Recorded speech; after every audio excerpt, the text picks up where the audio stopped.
Let's begin with President Aznar. President Aznar, the G20 recently convened in London and focused very much on global regulatory matters and on global stimulus issues. But as the G20 moves forward, many people ascribe to it the responsibility to be a steering committee for the world and take on a much larger agenda. They addressed the need for greater development assistance, but clearly it was not the primary issue. But moving forward, how will the G20 and the global leadership deal with issues like the World Trade Organization and the need to revamp the Doha trade round?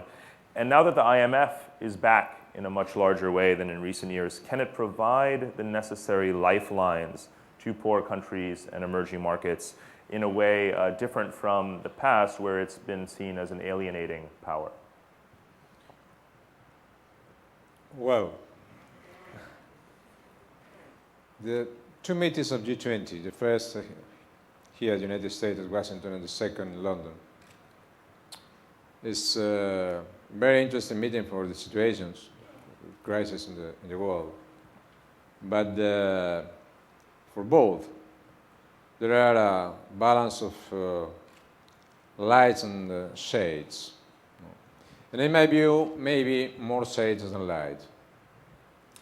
If you're thinking in the meeting celebrated at the sea, at Washington, the unique, very important conclusion was a commitment among the leaders was to achieve an agreement before the end of the last year about the Doha Down, the liberalization of free trade in the world.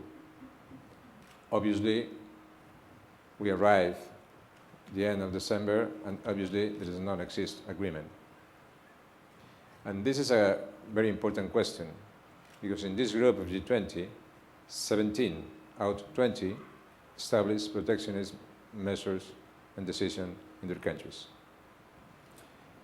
The second meeting in London, leaders began again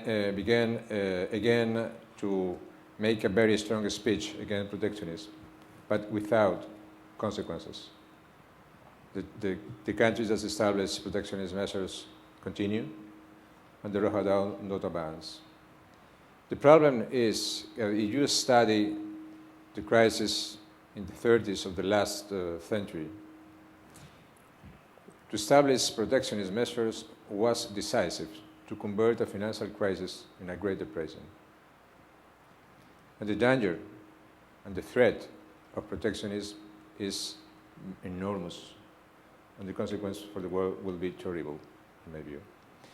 This is not a single economic question. This is a political decision that needed political courage, political determination, that need leaders with capacity to take this decision.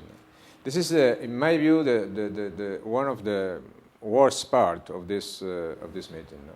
The second is that maybe excessively they focus attention in some superficial question not exactly related directly with the crisis.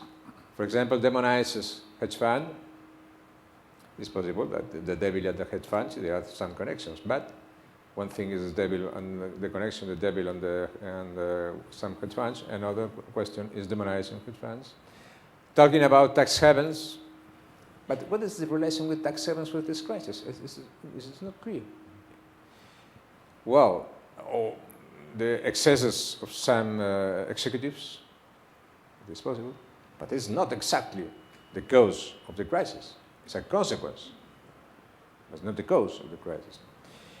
And the third question is some decisions to recapitalizing, for example, International Monetary Fund is a good decision to avoid more damage for the poor countries, the developing countries is a good decision.